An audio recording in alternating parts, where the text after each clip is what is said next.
And ये जो add वाला है, जो स्कॉलरशिप वाला हम्म थिंग है, तो what is the process of applying to scholarship? And उसमें कुछ any advice for everyone who is watching this कि कैसे अप्लाई करना है, क्या चीजें दिमाग में रखनी है? हाँ, नहीं, सो वही लाइक आई सेड कि मेरिट बेस्ड नहीं है, नीड बेस्ड है, तो फैक्चुअल इन्फॉर्मेशन ही होता है. Okay. They ask you for your assets, your salaries, your income, stocks, whatever you hold, house, car, कुछ भी जो भी आपका है. आईटीआर सबमिट होती है लास्ट कुछ सालों की. तो it's completely financial based. And they have a calculator जो relatively across the world calculate करके असाइन करती है. Okay. But very healthy scholarships. Fair.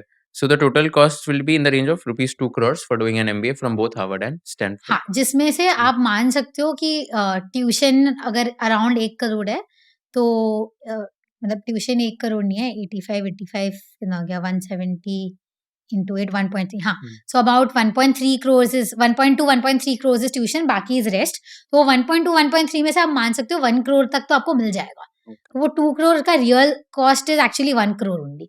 Indians में मोस्टली आई हैव हर्ड लोगों को मिल जाता है. Okay, fair. And Although for the larger audience, I have heard कि जितना friendly Harvard, Stanford है with financial aid, बाकी colleges का उतना नहीं है. तो वहाँ पे पूरा होता है. तो वहाँ पे that 2 crores is 2 crores. Okay, got it. And when you decide about the place to stay, so जैसे स्टैनफोर्ड हार्वर्ड दोनों हो गया, तो इसमें कैंपस में स्टे कर सकते हैं या कैंपस के बाहर ढूंढना पड़ता है, कैसे होता है? You can choose, but it's recommended from talking to other alum and all that I have realized कि लोग residences inside campus prefer करते हैं. और क्या होता है उसका कॉस्ट, कैसे वेरी करता है? सो स्टैनफोर्ड का जीएसबी रेसिडेंस का monthly rent is about $2,200 monthly. Okay, तो ये 1.5 लाख रुपए के आसपास हो गया, 1.6 types. And it's a studio apartment, 700 square feet studio, जहाँ पे शेयर्ड किचन है, 2 रूम्स होते हैं. You share with one person. And इसमें लाइक नाउ ये दोनों जो हार्वर्ड स्टैनफोर्ड एमबीए कॉलेजेस है, सो नाउ जो भी लोग अप्लाई कर रहे हैं, so financial aid is also something which they will think of like applying for a loan. Any idea हाँ. दैट कौन से मतलब अलग-अलग टाइप्स के बैंक्स है जो लोन देते हैं, एंड इसमें कैसे कुछ हैक्स है to get like a cheaper interest rate loan, या Yes. इसमें कुछ है? Yes.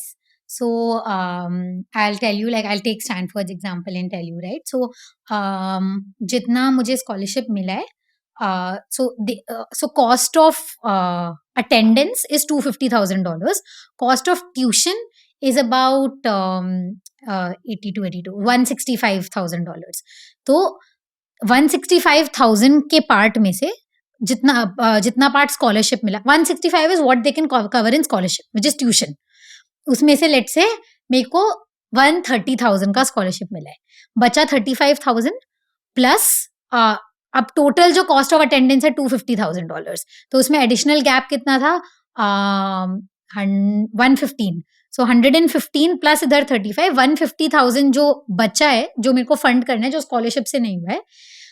This is the amount that mostly, so in my case for example, Stanford has given me this as loan sanction amount कि इतना तक आप loan ले सकते हो. तो उन्होंने बोला है बेसिकली अगर हम स्कॉलरशिप से नहीं कवर कर सकते, हम आपको लोन से ये कवर करवा देंगे. तो वो हमेशा, in fact that is one thing कि आप उनसे अलग से जाके फाइनेंशियल एड ऑफिस से भी अगर बोलो ना कि आपको ज्यादा लोन चाहिए फॉर वॉट एवर रीजन, तो वो लोग लोन की आपकी अमाउंट बढ़ा देते हैं. Because these people have good tie-ups with good credit unions, good lending partners through which this happens. So Stanford, for example, has these 3-4. So उनका एक खुद का credit union भी है. There are a couple of loan, Earnest बोल के एक partner है, एक lending partner है, तो जिनसे आप ले सकते हो. अब सबके interest rates vary करते हैं. It's not very high, it's 6 to 8%. इसमें भी अगर आपके पास एक co-signer है US में, co-signer is somebody who either has a green card or is a passport holder who is willing to co-sign the loan with you, like take a guarantee with you. तो आपकी interest rate can go as low as 4% also. 3.5 से 4.5% के बीच में. Very friendly rates, मतलब 4 से 8% के बीच की loan rates है. और ये वो स्टैनफोर्ड डायरेक्टली कोऑर्डिनेट कर लेगा उनके पार्टनर्स से, and they will only lend. You have to apply.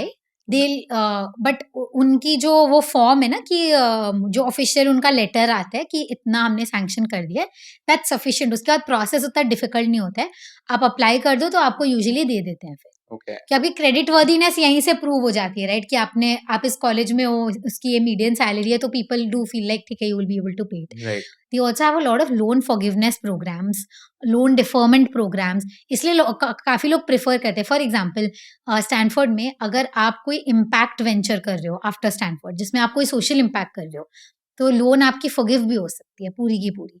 बहुत सारे केसेस में डेफरमेंट इज वेरी स्ट्रॉन्ग, मतलब अप टू 15 इयर्स की डेफरमेंट भी हो सकती है आपकी लोन की। So they really want to enable you to कि आपके लिए फाइनेंस या लोन एक रीजन नहीं होना चाहिए for you to not do what you really wanted to do और be as ambitious as you wanted to या be. Very very kind of them. तो इसमें यू या रिकमेंड दैट कि देन इंडियन बैंक्स में जो एजुकेशन लोन यूजुअली लोग apply करते हैं तो वो नहीं करना चाहिए, और maybe that is not an option to consider. Such as तो इज जैसे देन इंडियन बैंक्स और एनबीएफसीज भी होती है जो एजुकेशन लोन्स देती है, right, at 8%, 9%, etcetera. I think so. I recently was talking to a friend who said that he's split. उसने अपना फर्स्ट ईयर ये यूएस के लर्निंग पार्टनर से लिया, सेकेंड ईयर उसने कोई इंडियन उससे ले लिया था because he plans to move back to India right after. तो उसको आईएनआर में लेना था, सो सम टेक्निकलिटी की वजह से ही इज डन दैट। सो वो मैंने सुना है, बट what अभी at least in my case I am thinking of doing is going with one of those approved partners so that it's an easier process and interest rates भी काफी friendly अगर या co-signer मिल जाए तो या got it, fair. And MBA करने के बाद I assume like since you have been an entrepreneur you would want to start something of your own, and you also said in your application so you yeah want to start up again after MBA. either I want to start up right after or I mean now I'm keeping an open mind also since I'm going to the US agar I do feel like there is a exciting enough opportunity, I am learning, I am growing, learning things जो मैं शायद अपने आप से नहीं सीख सकूं, then why not, like I'm open to working there also. If you learned something new from this video, do share it with your friends and subscribe to this channel so that we can bring you the best content possible. Also, if you want to watch this entire episode, click on the link in the description box and you can go to Kushal Lodha YouTube channel and watch the entire podcast episode. Thank you so much for watching this and have an amazing day.